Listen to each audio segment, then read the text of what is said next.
passar para vocês e quero discutir com vocês.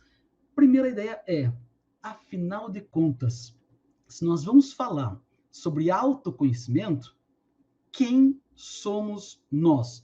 É uma pergunta abrangente que dá possibilidade para muitas possibilidades de resposta. Mas eu queria que vocês, nesse momento, já começassem essa conversa comigo nesse sentido. Quem é o ser humano? Quem somos nós, os homens, mulheres desse mundo? Se fosse para buscar uma definição de ser humano, completa a frase. Ser humano é, dois pontos. O que é que vocês responderiam? Ser humano é um bicho complicado. Ser humano é um bicho difícil de entender. Ser humano é um bicho complexo. Mas quanto mais a gente conhece, quanto mais a gente busca entender, mais fácil, eu diria, é de aceitá-lo. E muitas das coisas que a gente assiste hoje e vivencia, né, na vida, no cotidiano, de conflitos na empresa, conflitos, né, sociais, conflitos entre países. Olha o que está acontecendo agora mesmo. Estava almoçando aqui com a família e assistindo todo o conflito que está acontecendo lá no Talibã, no Afeganistão, com o Talibã, as tropas, né, da ONU, do país inteiro. Todo mundo está olhando para isso nesse momento. Olha como o ser humano é complicado. E há discursos dos mais variados possíveis para entender esse ser humano. Exatamente, ó, Luciano está colocando ser humano, ter sentimento, ter ideias, é complicado. Lucas colocou, ser humano é falho. Ótima forma de definir o ser humano. Ser humano é ter generosidade. Ser humano é, sim, ajudar os outros.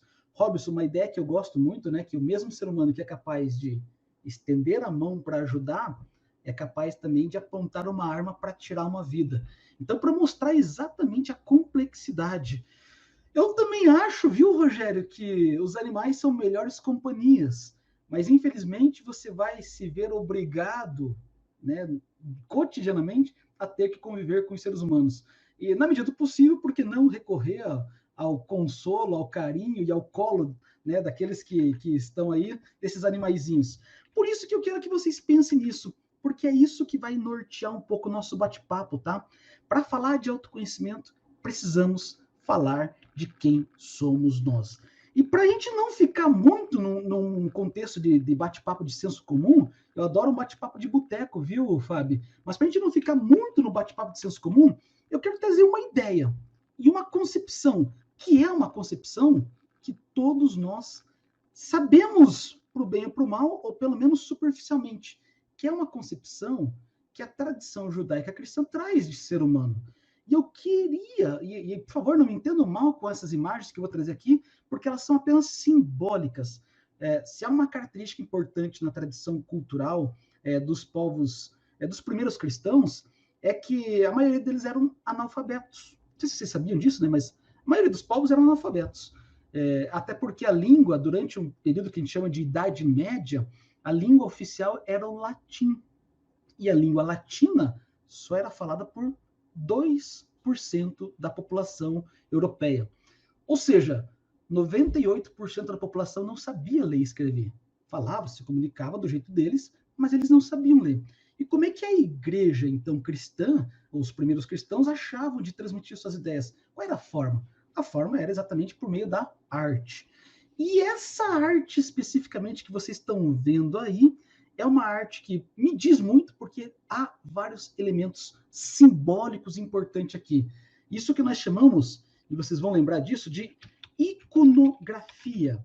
Iconografia é a grafia em forma de ícones. Não é em forma de palavras, tá? A iconografia é uma grafia em forma de ícones. E a iconografia cristã, ela precisa ser lida. Não é para adorar imagens, contemplar imagens, mas é para ler imagens.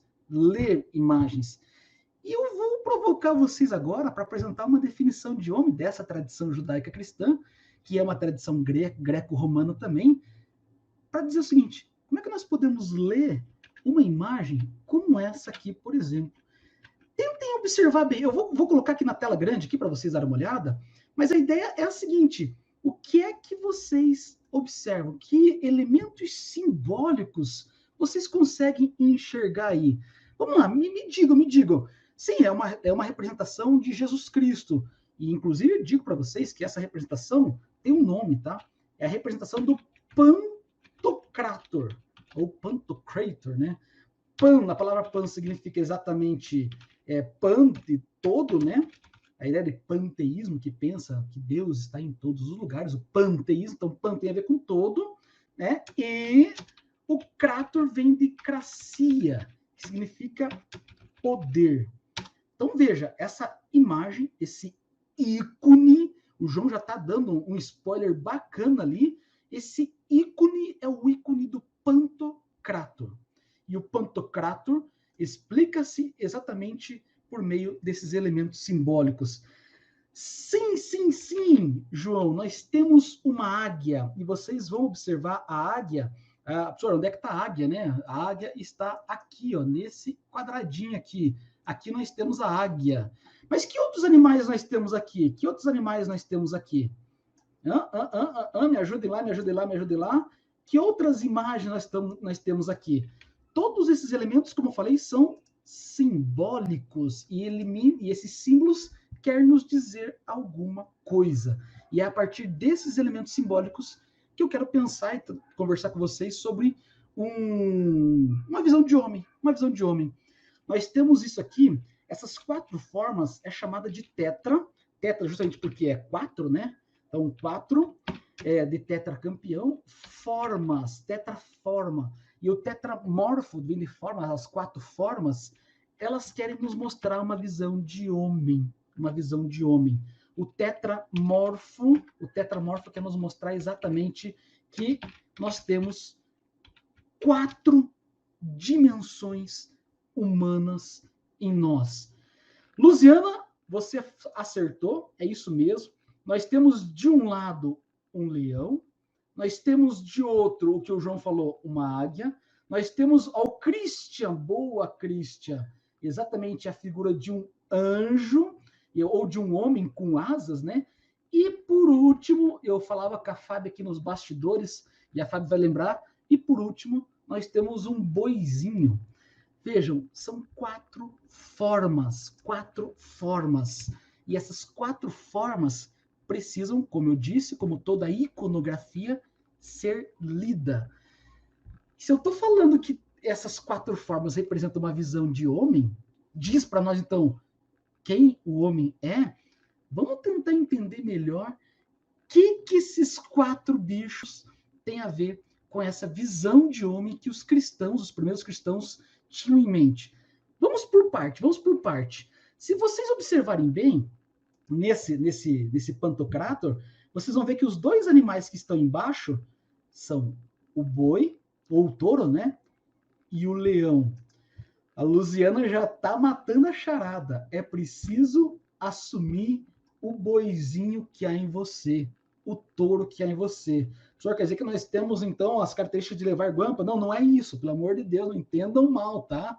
Não entendam mal. Esse chifre não existe, é coisa que colocaram na sua cabeça, não existe, mas tem a ver exatamente com o que esse animal representa simbolicamente. Digam lá, o que um boi faz na vida? O que um touro faz na vida? Eu vou falar do touro, porque o touro e o boi têm diferença. Se vocês são do sítio, vocês vão lembrar disso, né? O touro é o reprodutor. Então, qual que é a função do touro? Digam lá. Comer, beber e se reproduzir. E depois servir de carne para os outros. O touro não faz praticamente mais nada da vida. É sempre o último a saber, né? Bem isso mesmo.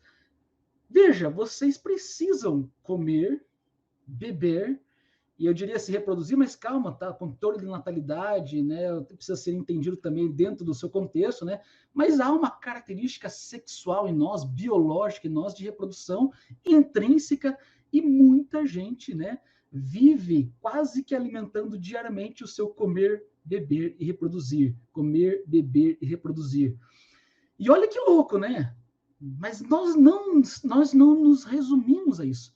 Nós precisamos assumir, que nem a Luziana falou, o boi que há em nós, o touro que há em nós, porque nós temos várias necessidades biológicas.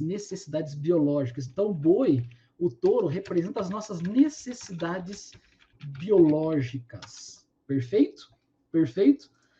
Mas o leão representa o quê? O que o leão pode simbolizar? O que seria essa representatividade do leão? O leão serve de picanha também boa, né? Para alimentar os outros. Não apenas come, bebe, se reproduz, mas também alimenta os outros. O que o leão representaria, então, nesse caso? Então, nós temos em nós, e é isso que a iconografia está dizendo, que nós temos em nós uma necessidade biológica de comer, beber, se reproduzir. Ed está falando, o Rogério falando força, poder. Legal, é por aí. Coragem. Christian tá levando a segunda Heineken da tarde, Tem a ver, o leão tem a ver com coragem. Coragem veio de coração. Tem a ver exatamente com a nossa capacidade de sentir emoções. O leão, portanto, representa nossos sentimentos, nossos afetos.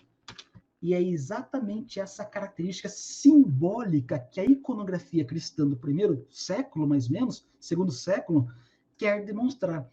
Veja, Edson, Rogério, Robson, vocês não apenas têm um boi dentro de vocês que precisa ser alimentado, cuidado, zelado, mas há também sentimentos, afetos, há também emoções. E são essas emoções, como o Christian falou, conectadas com a nossa coragem, com as nossas paixões. Olha que interessante. Então, nós somos seres multidimensionais. Há uma dimensão biológica, mas há uma dimensão afetiva, ok? Há uma dimensão afetiva. Só que nós não nos resumimos apenas a biologia e sentimentos. Nós temos também, vocês vão observar, e aí sim no topo de cima do nosso pantocrato, do nosso ícone, né? Nós temos a figura da águia e a figura do anjo. E o que a águia representaria? O que representaria? Ora, e aqui vem o outro elemento simbólico nosso aqui. A águia tem como característica principal, e isso que torna a águia a rainha, o rei, né, dos ares, né? Enquanto o leão é o rei da selva, né? A águia seria o animal, o predador mais voraz dos céus. E uma característica fundamental da águia, além dela voar e conseguir contemplar tudo, mas é a visão. Edson matou a charada. Coisas de pegadinha, curiosidades de Gazeta do Povo, né? Que a gente brincava, pegava a Gazeta do Povo, tinha as curiosidades lá, né? Se uma águia fosse alfabetizada, se ela soubesse ler e escrever, essa águia conseguiria ler um jornal, olha, o jornal com letrinhas miudinhas, a 1 quilômetro de distância. A 1 quilômetro de distância. Olha o poder da visão que essa águia tem. Só que veja, a visão dela não é uma visão meramente... E isso que está o elemento simbólico, viu? Nós temos uma capacidade que nos permite olhar além daquilo que a nossa visão simples e única, biológica, permite. E essa visão é a capacidade racional. A nossa razão é que nos permite ver e enxergar além.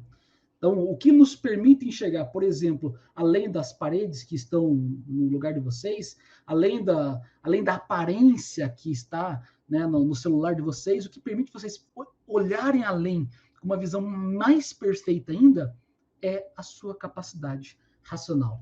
Por isso que a águia representa, nessa simbologia, o nosso elemento racional. Perfeito? Por isso, meus caros, que olha, vão entendendo a ideia desse ícone e as dimensões que compõem quem somos nós. Nós somos boi, simbolicamente, somos necessidades biológicas, mas somos leões.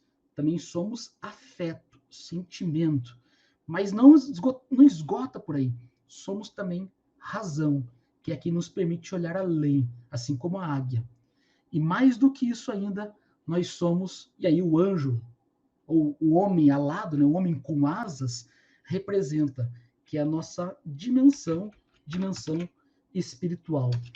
Veja, eu não estou dizendo que é uma espiritualidade religiosa, tá? Não me entenda mal, mas é a nossa realidade espiritual, nossa dimensão espiritual, que pode ser alimentada de múltiplas formas. Pode ser, sim, quando você vai a uma igreja, mas pode ser, sim, quando a gente faz um trabalho de conscientização sobre o cosmos, sobre o homem, sobre quem somos nós, por meio de um elemento educacional, por meio de uma ideologia, por meio de uma causa social. Se pode alimentar essa dimensão espiritual de várias formas. O fato é que isso, alimentando ou não alimentando, isso pouco importa, né, na prática. O fato é que você tem um elemento principal. O que eu quero mostrar para vocês? Que isso que os cristãos fizeram na iconografia era uma tentativa de mostrar que não dá para vocês cuidarem única e exclusivamente, meus caros, de um ou outro aspecto. E aí vem a primeira ideia desse nosso bate-papo. Parece que a gente só tem meia hora, já passou quase meia hora, mas a primeira ideia é essa. Nós somos seres multidimensionais, que compreende biologia, necessidade de comer, beber, se reproduzir, mas que compreende afetos, emoções, sentimentos, que compreende racionalidade e que compreende a dimensão espiritual. E para finalizar essa primeira ideia, observe novamente o ícone para que vocês consigam perceber quais outros elementos simbólicos estão aparecendo ali. Deixa eu apagar aqui esses rabiscos que eu fiz, justamente porque daí vocês conseguem enxergar e eu não atrapalho vocês. Mas esses elementos simbólicos, eles estão sobrepostos ao redor da figura central, que é Deus, mas o Jesus ali, que é o Pantocrator, né? Mas, ao mesmo tempo, tem outros elementos. Se vocês observarem bem, nós temos aqui alguns elementos, e esses elementos é o círculo. Ah, professor, parece mais um ovo. É verdade, parece mais um ovo, mas é um círculo. O círculo representa, dentro dessa simbologia, a realidade celeste, um plano, então, existencial diferente do nosso. E no círculo tem também essa pessoa que seria Deus. Qual é a mensagem que os cristãos estão mandando para nós? Se todas as suas dimensões estiverem no centro, o Pantocrator, você alcançará a felicidade. Ah, professor, mas eu não sou... Desculpa, eu estou falando que eu sou professor, porque eu sou professor mesmo, né? Eu sei que eu sou aqui um palestrante, um mero companheiro aqui de tomar café numa tarde com vocês, mas e se eu tirasse isso aqui e colocasse qualquer outra coisa? A sabedoria desse povo continuaria sendo a mesma, ok? O importante é o seguinte, que vocês entendam que não dá para você negligenciar uma das partes. E eu conversava aqui nos bastidores com a Fábio, né? E mostrava exatamente isso, né? Enquanto a população, as pessoas passam por angústias, por crises, num período como o nosso, às vezes, uma rápida olhadela para essas dimensões demonstraria claramente que a gente passa a ficar angustiado quando a gente negligencia, quando a gente deixa de lado, quando a gente acaba anulando uma dessas dimensões. A famosa frase do Renato Russo, lá da banda Legião Urbana, né? Muitos temores nascem do cansaço e da solidão. Claro, você não alimenta o seu boi direito, ele vai mugir, vai ficar furioso. É o touro bravo. E quando o touro está bravo, e olha, eu vou brincar agora com esses elementos simbólicos, porque eu tenho uma criança de 5 anos aqui em casa. E é impressionante. Se a criança estiver com fome ou estiver com sono, cara, ninguém suporta aquela criança. E olha que a Fábio sabe, né, que o Pedrinho é adorável, uma criança, meu Deus, para frente. Experimenta deixá-lo com fome e com sono. Aquela criancinha vira um touro tranquilinho. Vira um touro e vai trombando com todo mundo. Da mesma forma, não adianta estar com um touro, com o boizinho alimentado, bem descansado, se os problemas emocionais da sua vida e as causas desses problemas continuam. Desculpa, todo o resto vai mal. Isso causará uma desarmonia no indivíduo. Porque se o elemento emocional, e aí vou dar exemplos, né? Às vezes, quando o relacionamento na família não está legal, com a esposa, com o esposo, com o cônjuge, se às vezes no trabalho há um problema emocional né, de incoerências, ou onde eu estou me sentindo, né, pressionado, se tiver um desses elementos que prejudique o nosso leão, isso vai entrar em uma desarmonia completa.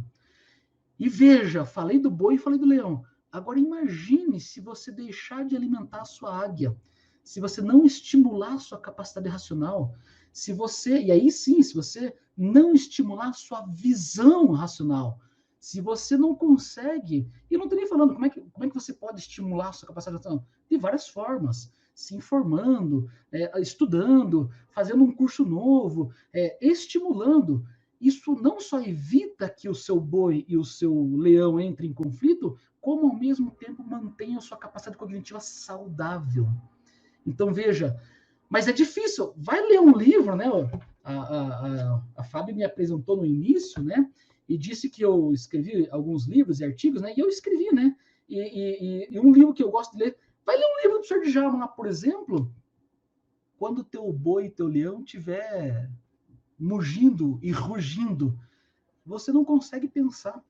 Então, a primeira coisa que eu falo, e a Fábio vai lembrar das aulas que a gente teve lá na faculdade, vai ler um livro, desculpa, tá com sono, deita e dorme primeiro, porque você não vai conseguir estimular sua capacidade racional e ler sem você estiver descansado. E é isso que eu quero que vocês percebam. Quando a gente fala em autoconhecimento, é apenas uma rápida atenção a essas dimensões humanas. E quando você não estimula o seu leão, o seu boi, a sua águia e o seu anjo, quando um desses elementos, você vai ficar mancando, literalmente. Com isso, eu quero que vocês percebam essa primeira ideia, ok? Quanto mais harmônico for, né, a vida com essas 4 dimensões, com esses 4 animais, melhor será, mais felicidade vocês alcançarão, mais possibilidade de uma vida saudável vocês vão enfrentar. Então, essa é a primeira ideia. Mas temos uma segunda ideia. E essa segunda ideia, veja, a Luciana está dando alguns spoilers e é bacana. Alimentação saudável é uma das partes. Manter exercícios regulares alimenta o seu lado das necessidades físicas e biológicas. Manter estudos, leitura, estímulo é outra. Manter esse lado espiritual acionado também é. Então, não adianta, viu? E aí, acho que essa é a primeira ideia. Não adianta a gente chegar em estimular apenas um lado, e eu vejo, eu comecei a fazer academia agora, viu, Fábio? Voltei para a academia, tentando ficar, né, menos gordo, né? Porque o corpo, o boizinho foi negligenciado durante um bom tempo, né? E nesse período de volta, eu observo pessoas que já estão com o seu lado físico, biológico, muito bem desenvolvido, muito bem estimulado. Mas falta, numa conversa, você percebe que faltam os outros elementos. E a felicidade nunca será plena se você não conseguir manter essa harmonia. Beleza? Mas veja, essa é apenas uma ideia. E é uma ideia cristã. O nome dessa teoria, né, o nome dessa visão de homem é a visão de homem dos primeiros cristãos. E dentro de uma iconografia a gente consegue extrair isso. Mas tem outras teorias e tem outras ideias. E uma delas que eu quero trazer para vocês, para a gente encerrar esse bate-papo, é exatamente uma crítica a essa visão de mundo, essa visão de homem que os cristãos trazem para nós. Se vocês observarem bem, lá no nosso símbolo, na nossa iconografia aqui da cristã, aqui vocês vão encontrar no centro, né, o que produz essa harmonia seria o Pantocrator, seria o Jesus Cristo, seria Deus, né? Você será feliz, você estará em harmonia quando você coloca Deus no centro da sua razão, do seu afeto, da sua emoção, das suas dimensões espirituais. Mas esse bigodudo aqui, ele é famoso por provocar exatamente no Ocidente a famosa morte de Deus. E até a charge do Sábado Qualquer mostra, né? Deus, tem um cara aqui querendo falar com você, né? E aí Deus olha para Nietzsche e o Nietzsche olha para Deus e esse bigodudo fala assim: ei, era para você estar morto. E o Deus fala assim, você está morto também, o que você está fazendo aqui? Né? Se ele não acreditava que tinha céu, paraíso, Deus, então era para ter acabado. E aí fica a sátira um pouco dessa, né? Como ele é o responsável por provocar e proclamar a morte de Deus no século XVIII, e ele é um ateu, por exemplo, né? Mas ele vai dizer o seguinte, que já que Deus não existe, ele parte dessa ideia, né, que Deus, né, não há existência de Deus, se houver, nós o mataremos, né, necessariamente o mataremos. Ele vai dizer o seguinte, se não há um modelo a ser seguido, quem é o modelo?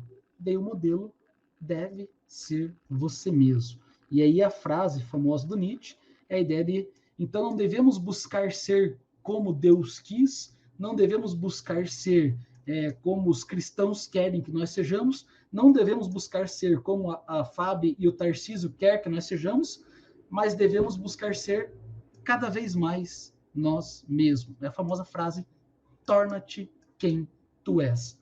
E aí vocês podem me perguntar assim, puxa, professor, agora ferrou. Exatamente, Lucas, a ideia do super-homem, né? O super-homem é aquele capaz de viver sem Deus. Ou melhor, de assumir a própria divindade que há em ti. O Übermensch, o super-homem, é exatamente esse sujeito que afirma-se em detrimento de tudo e de todos. Minha única vontade é afirmar quem eu sou de fato. Só super-homens conseguem fazer isso. Eu não sou um super-homem, por isso eu me submeto às questões sociais. Nietzsche estava literalmente implodindo e explodindo tudo isso. Mas com isso eu quero que vocês percebam o contraponto do Nietzsche. Não há um modelo a ser seguido. Não há uma regra a ser cumprida. Não há uma receita a ser colocada em ordem. O que há é você nessa existência sem sentido, e o que cabe agora é você assumir essa condição que é angustiante, que é dolorida e que não tem outro jeito a não ser você sacudir a poeira e continuar e tornar-se cada vez mais quem tu és. São dois posicionamentos. Eu não vou me alongar demais, porque a Fábio falou que era só 40 minutos, senão a gente ia dormir todo mundo aqui. Mas a ideia básica desse nosso momento é exatamente isso. De um lado, uma visão de homem, que os primeiros cristãos trabalhavam, pensando nesse ser multidimensional, e que quanto mais harmônico for, e aí, portanto, quanto mais você se conhece, mais feliz você será. De outro lado, não há modelo nenhum, há um caos completo, há uma supressão, há uma abolição de todo e qualquer preceito e regra, mas que tem um caminho plano, livre, onde você pode tornar-se cada vez mais quem tu és. A pergunta que eu faço, e aí para encerrar esse bate-papo, e ficar para perguntas também, se vocês tiverem dúvidas, curiosidades, é exatamente, né? Dentro dessa problemática, dessa brincadeira, a ideia é, que tipo de ser humano você é? Que tipo de homem você quer ser?